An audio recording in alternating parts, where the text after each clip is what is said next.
हाय दोस्तों, यूट्यूब में आप लोगों का स्वागत है। मैं हूं आपका दोस्त राजू कुमार। मैं फिर एक बार आप लोगों के बीच एक न्यू टॉपिक के साथ आया हूं। दोस्तों, आज का टॉपिक है जहांगीर के ऊपर। आज हम लोग जानेंगे जहांगीर के बारे में। पिछली वीडियो में मैंने बाबर, हुमायूं और अकबर के बारे में बताया था। आप उस वीडियो को भी जाके देख सकते हैं, जिसका लिंक मैं डिस्क्रिप्शन बॉक्स में दे दूंगा। एक क्रम वाइज देखिएगा तो समझ में भी अच्छा से आएंगे आपको। दोस्तों, ज़्यादा बात नहीं करेंगे, आइए हम लोग अपना टॉपिक के ऊपर बात करते हैं। दोस्तों, जहांगीर जहांगीर का बचपन का नाम सलीम था। सलीम इसलिए था क्योंकि उसके पिता अकबर अकबर को कोई पुत्र नहीं हो रहा था, तो सूफी संत शेख सलीम चिश्ती ने आशीर्वाद दिया था। उनके आशीर्वाद से, कृपा से शेख सलीम चिश्ती के ही कुटिया में, फतेहपुर सीकरी में जहांगीर का जन्म हुआ था। इसीलिए उसका नाम सलीम रखा गया था। जब वो गद्दी में जिस टाइम बैठने के लिए आया, गद्दी पर बैठते समय उसका नाम अब एक उपाधि के तौर पर जहांगीर पड़ा।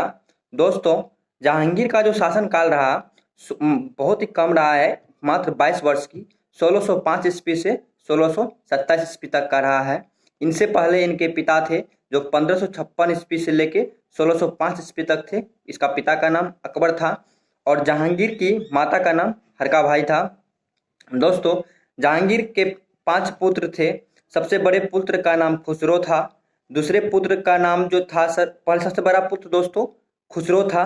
दूसरा पुत्र जो था दूसरे नंबर पे वो परवेज था और तीसरे नंबर पे खुर्रम था, जो बाद में शाहजहां के नाम से प्रसिद्ध हुआ था। और चौथे नंबर के जो पुत्र थे वो थे दोस्तों चौथे नंबर के जो इसके पुत्र थे वो थे शहरयार, जिसकी शादी लाडली बेगम से हुई थी। और 5वें नंबर के जो पुत्र थे वो थे जहांदार। इसके ये 5 पुत्र थे। दोस्तों, इनके सबसे बड़े पुत्र जो थे अमीर खुसरो, इन्होंने ही अपने पिता के खिलाफ विद्रोह कर दिए थे भैरवाला नामक स्थान पे जलंधर में, जिसको कि खुसरो को इनके पिता जहांगीर ने कैद कर लिया और कैद करने के बाद कैद खाना में डाल दिया। उनके जो हेल्प कर रहे थे, उनके जो मदद कर रहे थे सिखों के 5वें गुरु गुरु अर्जुन देव, उनको फांसी दिलवा दिया। किसने दिलवाया? जहांगीर ने दिलवाया। समझे? तो अब मैं फिर बताऊंगा आपको उसकी जीवनी के बारे में, जहांगीर के। दोस्तों, जहांगीर ने एक विधवा नामक औरत से विवाह किया था, विधवा औरत से, जिसका नाम था मेहरुनिसा। मेहरुनिसा दोस्तों अली कुली बेग नामक व्यक्ति की पत्नी थी। लेकिन अली कुली बेग की किसी कारणवश मृत्यु हो जाती है। मृत्यु होने के बाद वो एक दिन नवरोज त्योहार, इस्लाम में एक त्योहार होती है दोस्तों, नवरोज त्योहार, उस त्योहार के अवसर पर वो निकलती है। उसी दरमियान जहांगीर का नज़र उसके ऊपर जाता है और उसको ऊपर जाने के बाद उसको वो पसंद आ जाता है, जिस कारण से वो अपना शादी का प्रस्ताव देता है और वो उसका शादी का प्रस्ताव को एक्सेप्ट भी कर लेती है। इस तरह से 1611 ईस्वी में जहांगीर ने मेहरुनिसा से शादी किया। शादी करने के बाद जहांगीर ने मेहरुनिसा को नूरजहां या नूर महल की नाम से पुकारा, उसको सुशोभित किया। और उनके सम्मान में जहांगीर ने नूरजहां के सम्मान में चांदी के सिक्के भी जारी किए। और जो नूरजहां की बात करते हैं दोस्तों, नूरजहां एक ईरानी वासी थी। इसकी माता जो थे, इनके माता का नाम थे अस्मत बेगम और पिता का नाम था मिर्जा गयास बेग। इसकी माता जो थी दोस्तों अस्मत बेगम, इनको इतिहास में ऐसा कहा जाता है कि गुलाब से जो इत्र निकलती है, इनकी शुरुआत इसी ने की थी। दोस्तों, अब जहांगीर जो है इससे शादी करने के बाद इसके शासनकाल में ईरानियों को काफी ऊंच पद मिले हैं नूरजहां को लेकर, क्योंकि वो उनकी धर्म पत्नी थी। उनकी बात काफी वो माना करते थे, जो भी बोलते थे उनको स्वीकार कर लेते थे। कौन? जहांगीर स्वीकार कर लेते थे। उनके कहने पर ही जहांगीर ने नूरजहां के पिता मिर्जा गयास बेग को शाह दीवानी अपने अपने मतलब उसमें जो उसके राज दरबार में जो पद हुआ करता था, उस पद पे सुशोभित किए और इत्माद उद दौला का उपाधि भी दिए। अब बात करते हैं दोस्तों जहांगीर की। जहांगीर का जो शासन काल था, उस दरमियान में सबसे ज्यादा विकसित कोई चीज हुई, सबसे ज्यादा प्रख्यात हुई, वो था चित्रकला। चित्रकला इतना चरम शीर्ष पे पहुंच गया था कि उस समय को, उसके काल को चित्रकला का स्वर्ण काल कहा जाने लगा था। दोस्तों, जहांगीर ने अपनी एक आत्मकथा लिखा था, उसका नाम था तुजू के जहांगीरी।